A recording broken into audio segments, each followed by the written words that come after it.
এই বৃষ্টির সময় সন্ধ্যা হয়ে গেছে, কিন্তু ফুলগুলো দেখেন এই বৃষ্টির সময় অনেক সুন্দর দেখাচ্ছে, যা কল্পনারও বাইরে। আমি সেটাই বলতেছি যে আমি দেখে অনেক ভালো লাগছে। ফুলগুলো কিন্তু দেখতেই ভালো দেখা যায়, হাতে নিলে কিন্তু তেমন ভালো দেখা যাবে না।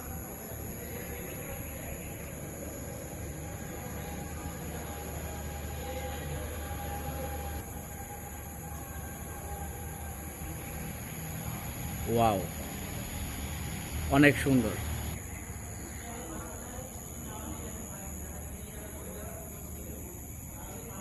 এই ফুলটি এখনো ফুটেনি, তবে কিছুদিনের ভিতরে ফুলটি ফুটে যাবে। অনেক বৃষ্টি হয়েছে তো, তার জন্য ফুলগুলো আরো সুন্দর দেখা যাচ্ছে।